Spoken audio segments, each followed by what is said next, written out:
there are three self-evident pillars to America's global position of power.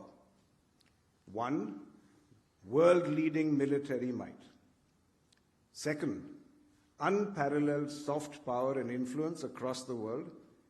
And three, a dominant role in the world economy which embraces the power of American businesses.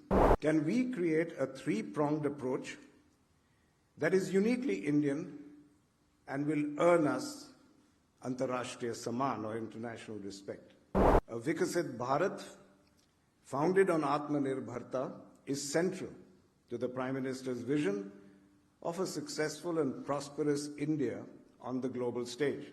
Today, there is a huge opportunity for an Indian version of a military-industrial partnership to emerge. The goal of achieving international respect also resonates today, because obtaining a seat at the global high table for India is a major priority for the Prime Minister and the Ministry of External Affairs as well. And if that is correct, then I think that gives me a very powerful cue to embark on the theme of my address this evening, which is that business and commerce can make a vital contribution towards our aspiration of earning international respect. So what is it? What is that thing or those things that create global influence, or Antarashtriya Samman? Now, there's reams of scholarly literature on the subject, but Secretary Quatra again told me that the last thing they were expecting from me was an academic dissertation. So please do not expect quotes from Max Weber or Hegel from me today. And I'm going to take a far more practical approach. Let me look at the country which, for better or worse, is regarded as the most powerful and influential nation in the world today, the United States of America. And I believe there are three self-evident pillars to America's global position of power. One, world-leading military might. Second, unparalleled soft power and influence across the world. And three, a dominant role in the world economy which embraces the power of American businesses. So I ask, could this inspire a template for our own journey? Can we create a three-pronged approach that is uniquely Indian and will earn us Antarashtriya Samman, or international respect? Now, from his actions, it's clear that Prime Minister Modi has understood the importance of all three prongs, and he's working feverishly on all fronts. A Vikasit Bharat, founded on Atmanirbharta, is central to the Prime Minister's vision of a successful and prosperous India on the global stage. It's the key to ensuring that we as a nation get what Vajpayee called Antarashtriya Samman. And it is the need of the hour given current global uncertainties, as Ashok outlined. At an event last week, Prime Minister Modi recalled his vision for a developed India, and he said, I quote, "The decade that we are in now is the most important decade of independent India so far. And this is the right time to strengthen the foundation of an efficient, capable, and developed India."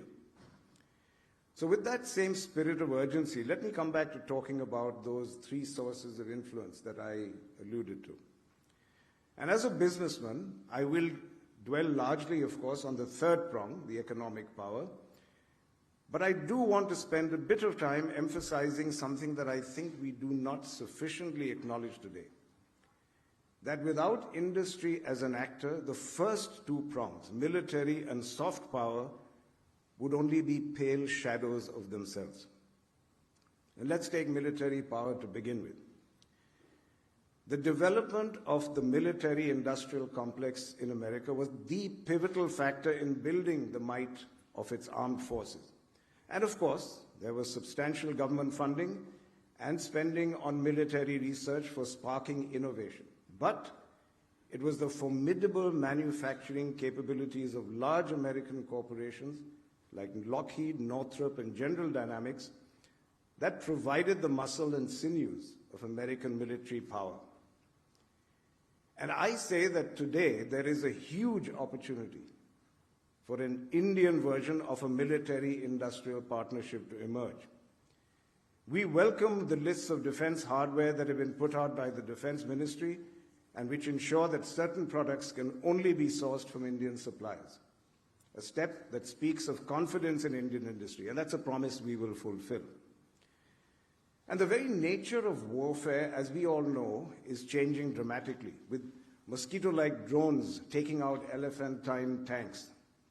And with this emphasis on cutting-edge technology, I hope to see a flood of innovation in the next few years, particularly from the IT sector. Innovative Indian companies are going to have a vital role to play. And India has one historical advantage that attracts companies like mine. It makes me very proud that in spite of having the fourth largest military budget in the world, independent India has never fought a major war of aggression. Even in international conflicts, we've always been part of the UN peacekeeping forces. And that tradition of using military might only for defense and deterrence, that's what earns us the moral high ground. That's the moral high ground combined with military strength which earns us respect and which will continue to do so. Now, what about the role of business in soft power? And if we look at the American playbook again, their soft power dominates the world's mind space. Hollywood sells the American dream to the entire world. Gigantic corporations purvey American music to every corner of the globe. And of course, international students still flock to American universities. And interestingly, all these manifestations of soft power are privately funded. And yet they have a disproportionate impact on America's prestige. Indian music has influenced world music from jazz to the Beatles. And going out for Indian is now a weekly mealtime call for many around the world. RRR, as we all know, was able to get the world dancing to its tune. But I think we need to imagine things on a much larger scale. I mean, just look at the K wave that is sweeping the world.